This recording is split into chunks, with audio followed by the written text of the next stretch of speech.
Hello and welcome to On Farm. It's Anna with you again, and this week we are talking all about barley. It's probably a long overdue focus for us on what, as we hear in this episode, is far and away Scotland's most important crop. Obviously, it's vital for both whisky and beer production and all the economic benefits that they bring, but there are also varieties of barley that can have brilliant health benefits when used as food in things such as bread and biscuits that are being flagged now as a potential big new market for Scottish farmers. This is the fourth episode in our mini-series showcasing research by Scotland's globally renowned SEFARI research institutions. We're with an expert from the University of Aberdeen's Rowett Institute a bit later in the episode, but first we have an introduction to the International Barley Hub, which is a brand new global centre of scientific excellence just outside Dundee and part of the James Hutton Institute. My name's Robbie Waugh. I'm a professor of genetics at the University of Dundee. The fundamental reason for having an international barley hub in Dundee is that barley is Scotland's most important crop.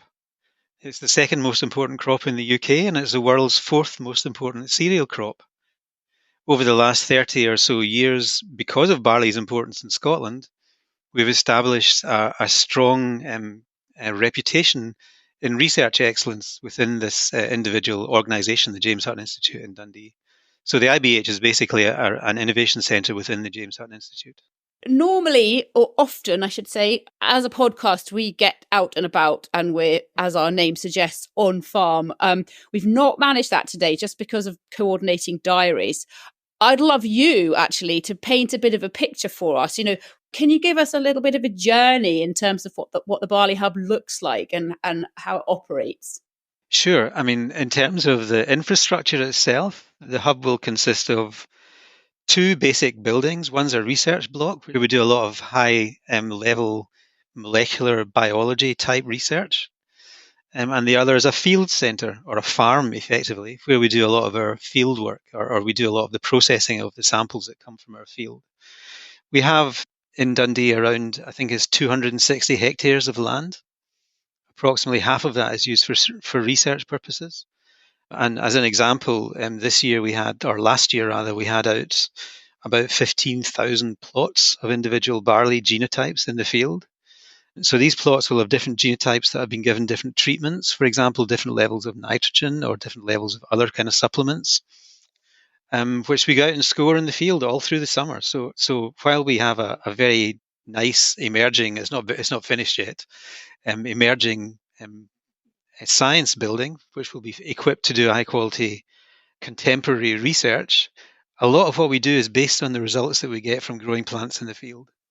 So it's has to be, doesn't it? Yeah. Well, one of the benefits of being an institute as opposed to a university, because being an institute, we are located in the countryside. We have a farm.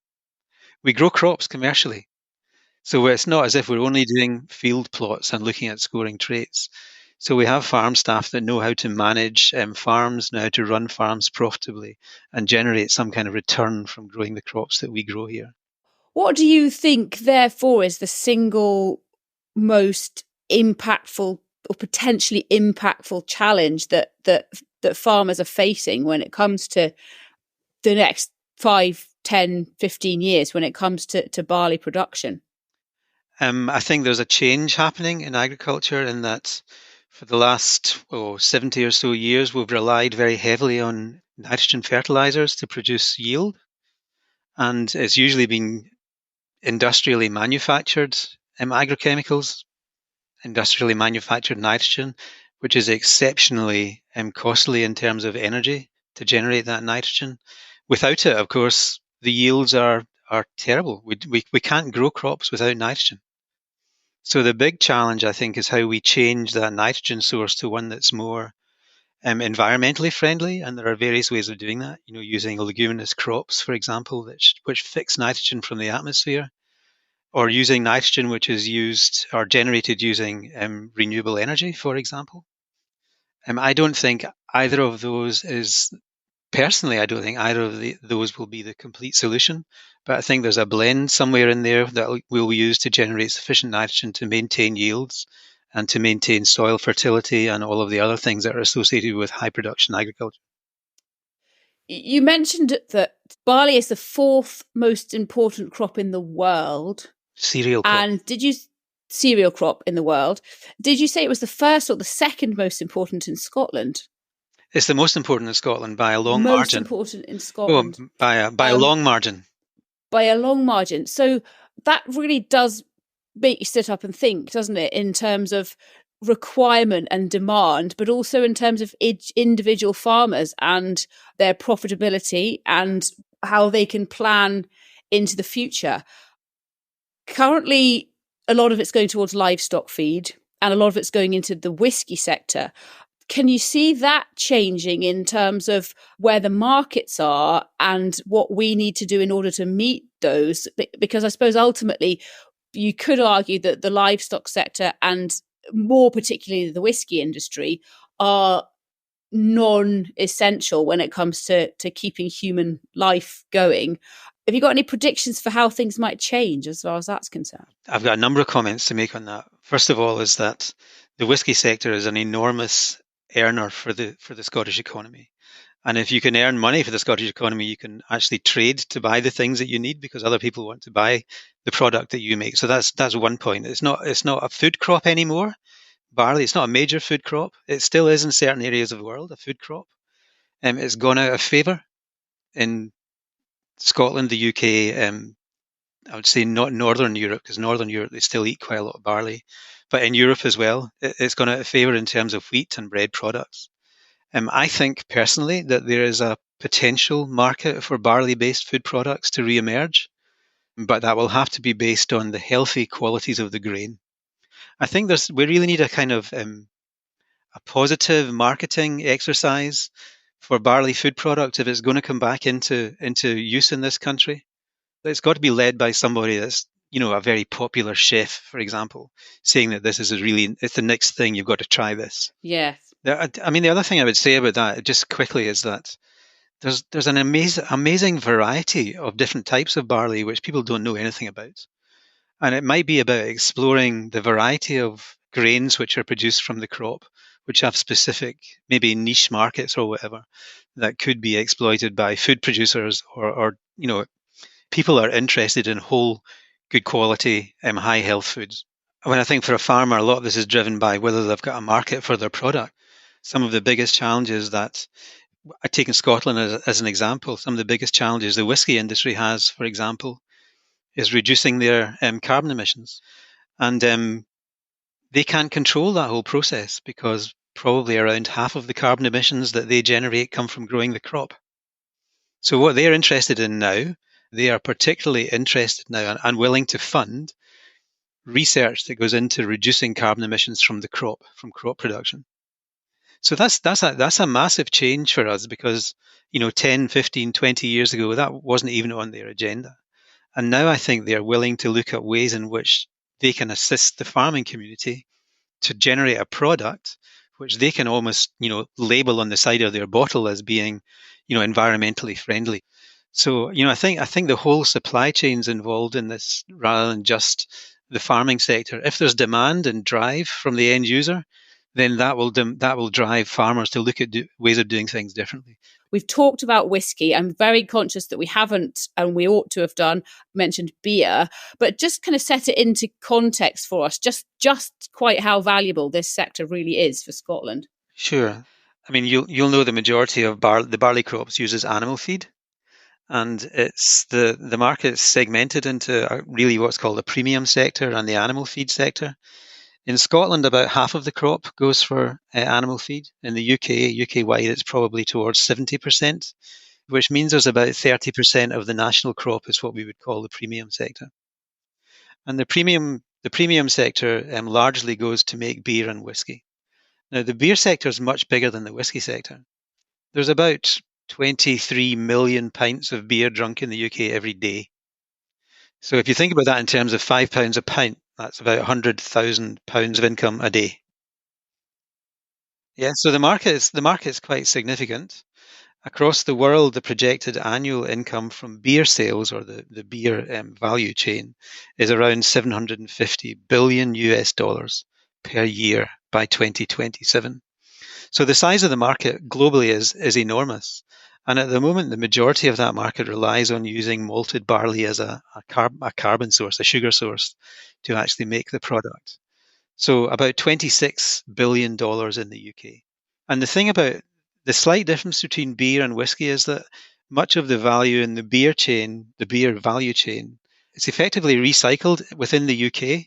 There's not a massive export market for beer, but but all of the money that's generated in that value chain is recycled within our economy, which is really really quite important, I think, for a whole bunch of areas.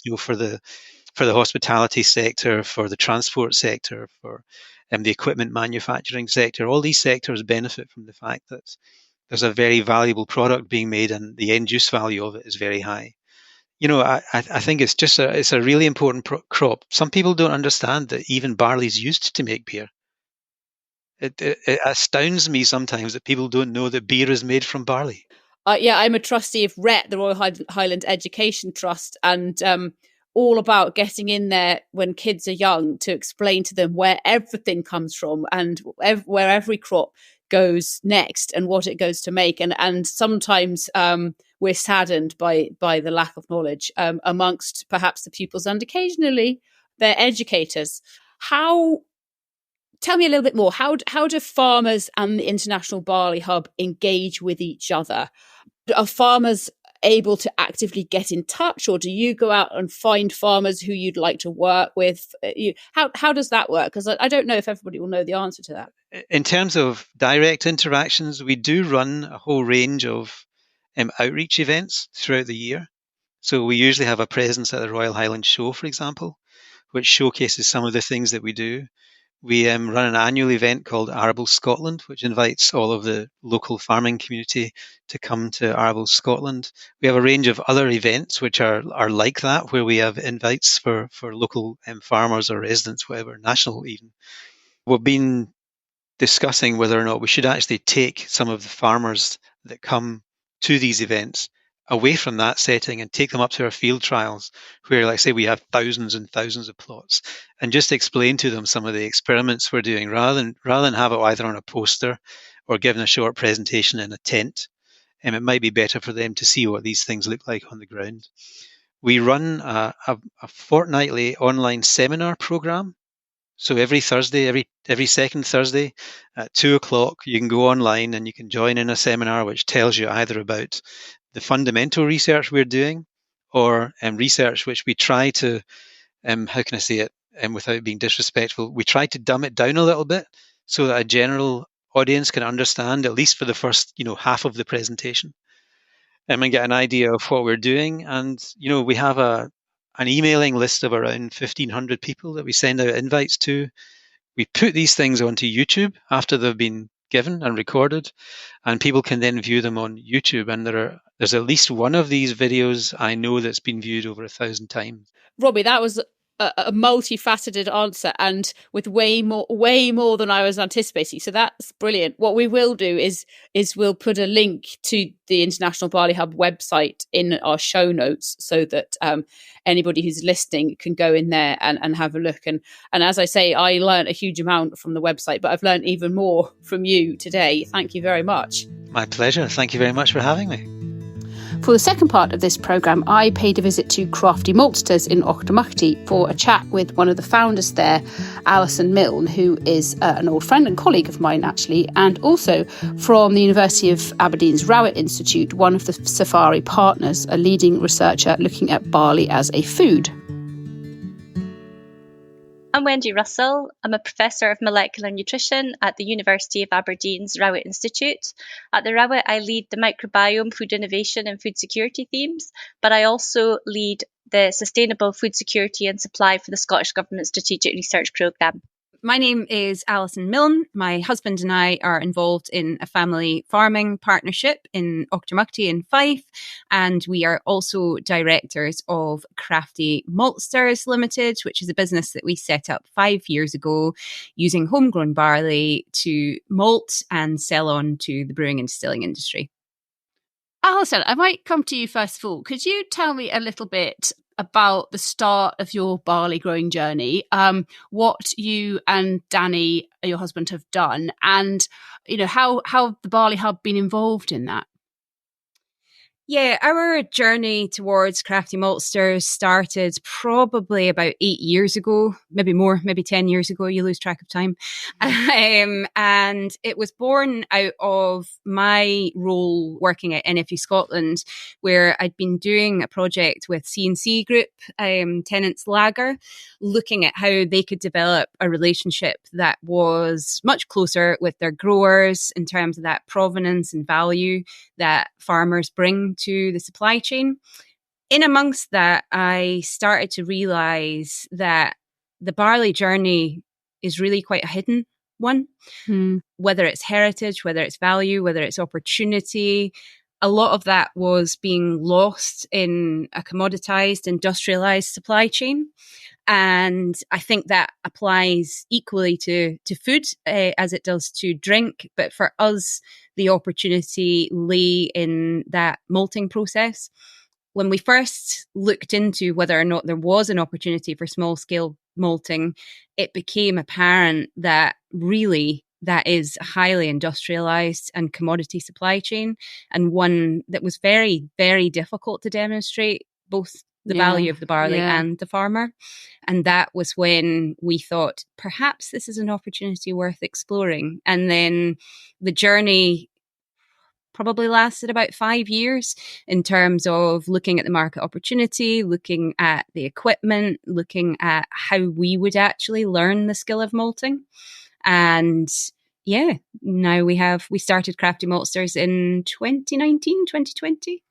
We probably couldn't even begin to cover all of the things that you've learned on that journey, whether it be growing heritage varieties of barley or even just the whole kind of business growth side of things. But you mentioned when we were chatting beforehand about the important role that the Barley Hub played in your whole journey. And in fact, you said to me that you couldn't have done it without them. How, and you know, when Wendy's sitting here with us, you've got to know each other quite well, I understand. So how has Wendy and other members of the team, how did they play such a significant role in your journey? At the beginning, we realized that if we were to make a successful business, then the value couldn't just rest on provenance alone, because that could be transient as a market trend. So for us, it was about quality of product and the added value that we could bring through as a small scale maltster and indeed as farmers. And for that reason, research and development had to play a heavy role, because if we were going to look at barley as more than a commodity product, then we really needed to understand its influence in the supply chain. Again, whether that be as a product in food or in drink. And as a small business, our ability to invest in that research and development was incredibly limited. So for that reason, we reached out to partners, being the James Hutton Institute and the Rowett, to see if they would lend us a helping hand. And they were very, very willing to do that. And that our relationship in that vein started actually even before we had the malting equipment in situ, because for us, that was the key. That was how we were going to drive the business, was, I guess, commercializing that research and development, telling the story and about the value of the product. Mm-hmm. Two key words there, I think, that I would quite like to pick up with you, Wendy. Alison talked about malting, talking about distilling, but she also mentioned the word food. And she mentioned the word commercialization. And I think for me, they really stand out. Going to food first, you know, when we think of barley, we think of whiskey, don't we? But there's so much more to it than that. And I think that's what the Barley Hub is about exploring those opportunities, raising awareness of those opportunities, and then ultimately commercializing them. But what exactly are the food opportunities within the barley sector? Can you talk us through those first of all? Yeah, sure. So you'll have heard from Robbie about how We have. important barley is as a crop globally. But in Scotland, it's also our major crop. But the majority of that crop, 2/3 is fed to livestock and 30% is malted for distilling and brewing. So really less than 5% is used as a human food. In fact, it's probably closer to about 3% that we use as a human food. And, for me, I think there's a huge opportunity there because we know that barley is a really healthy grain compared to wheat, which is in most of our products. It's really high in micronutrients, which is really important for our health. But barley is also quite unique in that it contains a compound called beta-glucan, and you don't have to get much beta-glucan to help reduce your cholesterol. And we know that one of the biggest problems people face in the UK is metabolic disorders, things like type 2 diabetes and cardiovascular disease. So we really need to create a food environment that helps prevent those diseases. So any food that can help reduce things like cholesterol and blood sugar is really important, and we should try and get that into the food supply chain.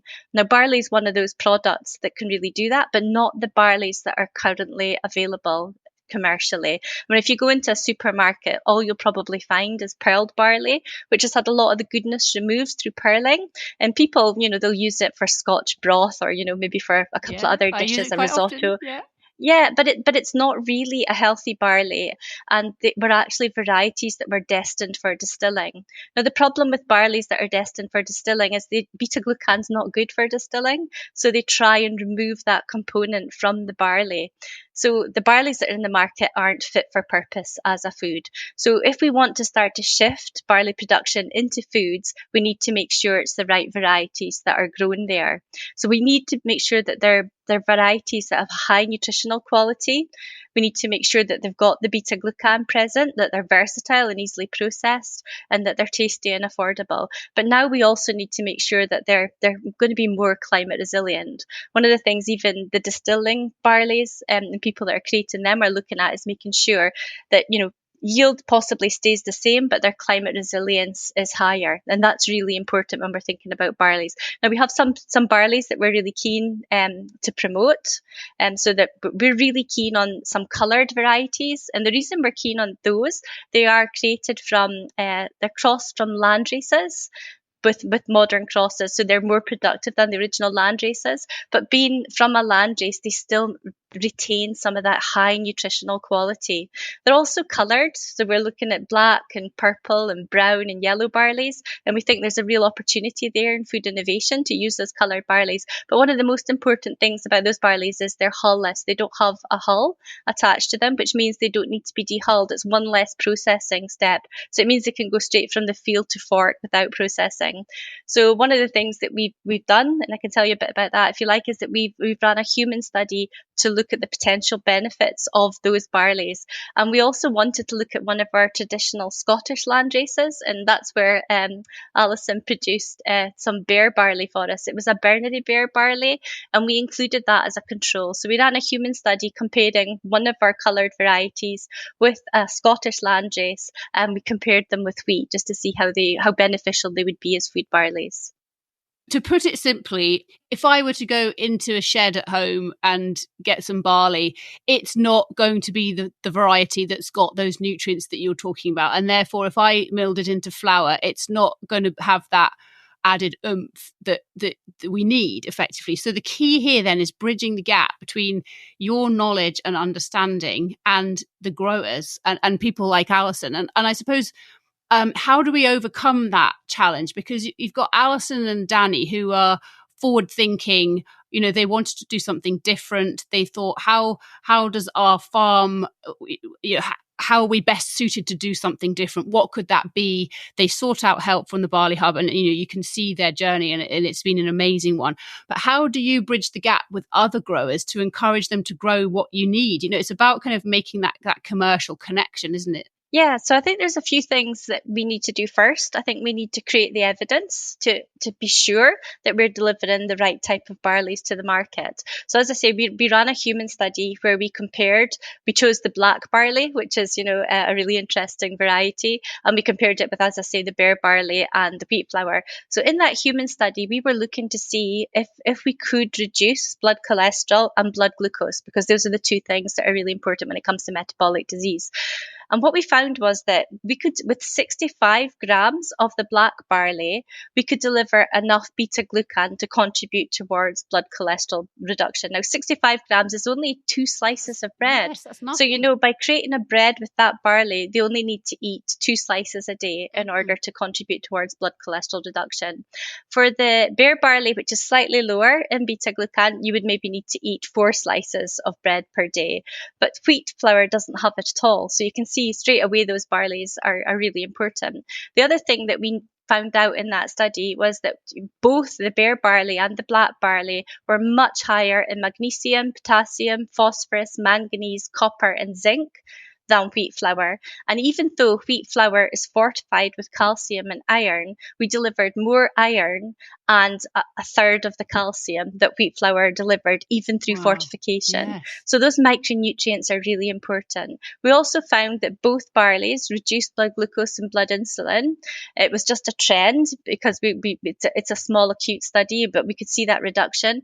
But the black barley actually significantly reduced blood insulin. So, you know, with just a few slices of barley bread a day, you could really benefit your health. So that's the sort of evidence that we needed to create.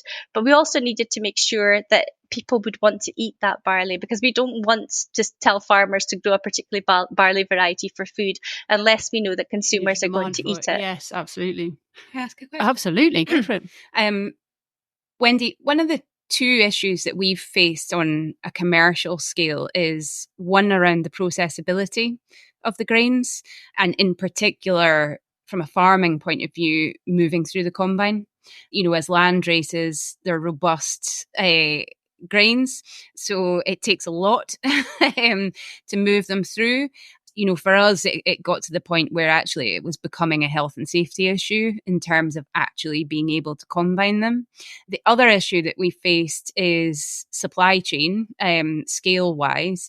We were in discussions with a large biscuit shortbreads manufacturer to put our malted barley flour into the supply chain, but we came up against the challenge of milling.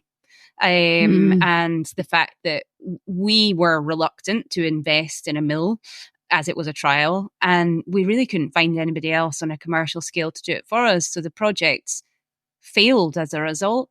And I think those are the difficult realities of actually how we bring it to market. And I just wondered how we collectively, between the Hutton, the Rowett, and from a business world perspective, how do we square that circle?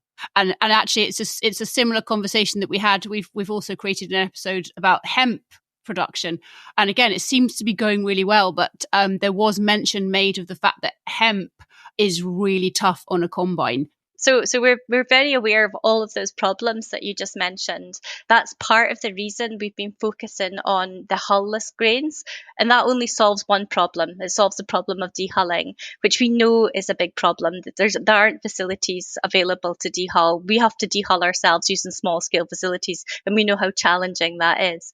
The other thing that we're working with the Hutton to look at these coloured varieties, and they are doing lots of work with crosses. So we're hoping that the varieties that we create, which will be perfect for food, will also be easier to combine, you know, as a crop. So that's a way of addressing those things. But I do think we need to think about investment in processing facilities if we're going to look at improving the sort of current crops that we grow, and if we're going to introduce novel crops that are more healthy and more sustainable, we need investment in processing. And as you're absolutely right, it's not just for barley, it's for barley, and it's for hemp, and it's for buckwheat, and it's for many of the crops that we would really like to see in the foods we eat, that we know would not only benefit people, but would really strongly benefit the environment.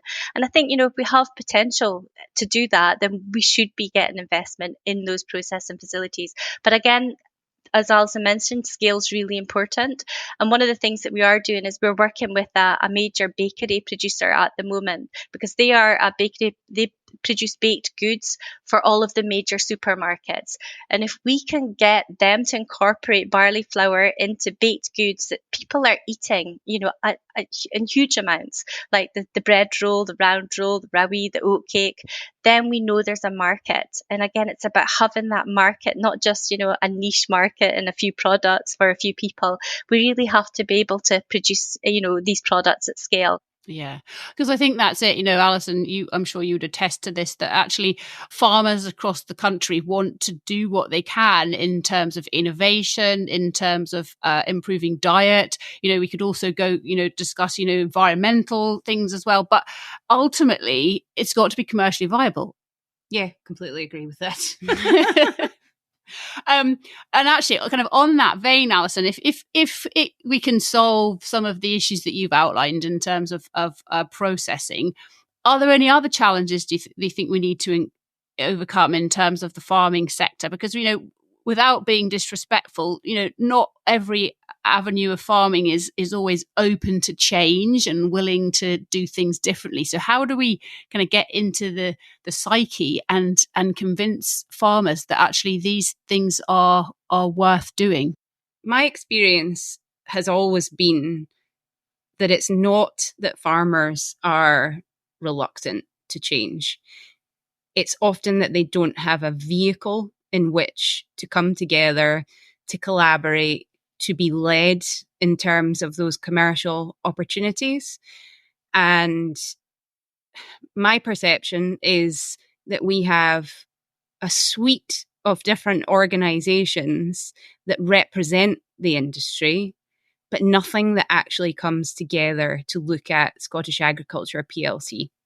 And where the opportunities lie, how we develop those opportunities, how we work with Wendy and others to actually remove that barrier between R&D opportunity and practical business application. And that's in relation to technology, it's in relation to investment, it's in relation to people skills. I really feel as if the resilience, the entrepreneurship, the business skills are there, but somehow we need to be far, far better at actually galvanizing that. Too many silos and not enough leadership, perhaps. Yeah. Wendy, where do you see the opportunities lying as far as that's concerned? Because everything you've told me today has been, gosh, it's made me so enthusiastic. I think that the potential here is just phenomenal. And I always get a bee in my bonnet. I'll probably go home to my husband tonight and say, I think we should be going barley for flour. How do we go that next step and make it happen? I am really positive about the Barley project because I really feel there are so many innovative farmers out there that really want to develop these products and grow these products.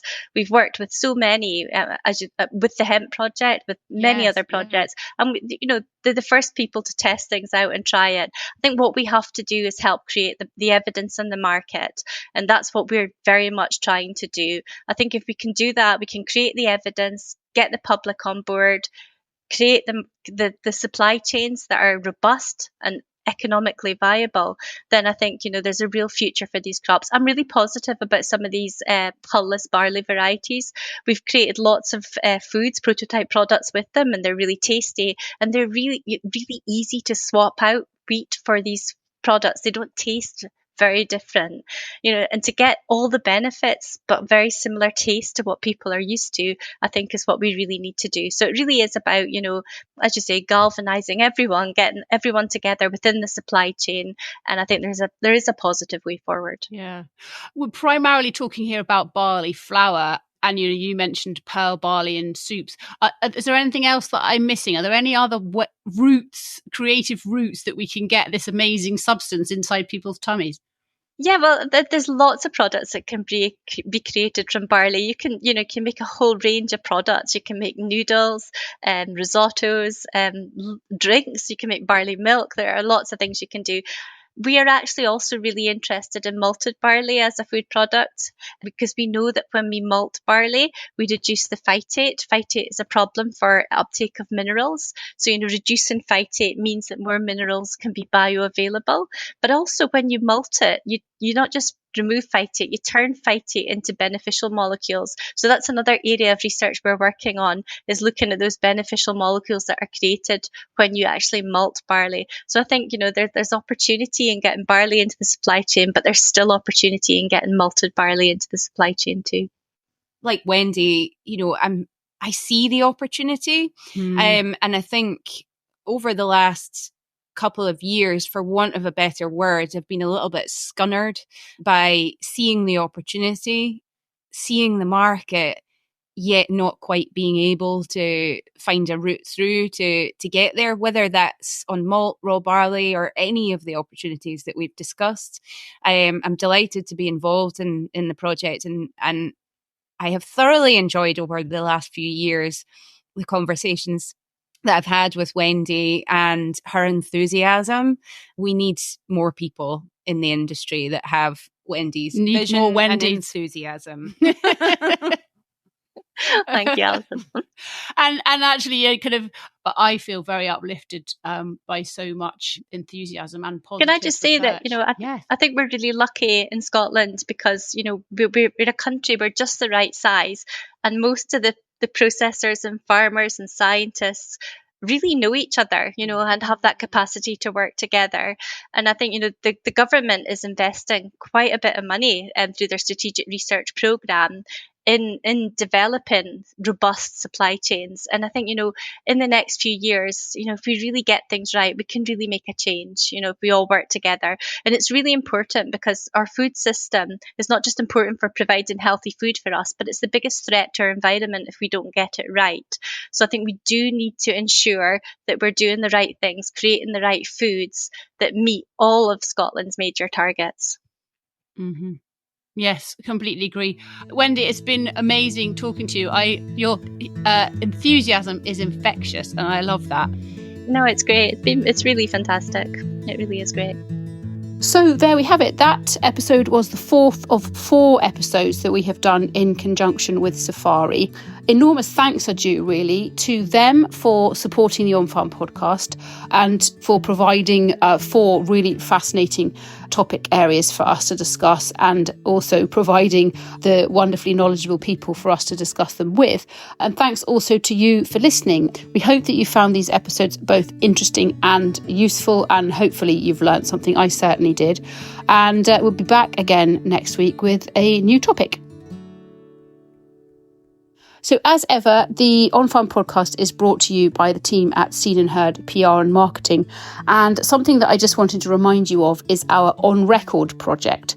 If you are a fan of podcasts and you like listening to audio content, you might be interested in On Record, because what that does is transforms memories into audio content.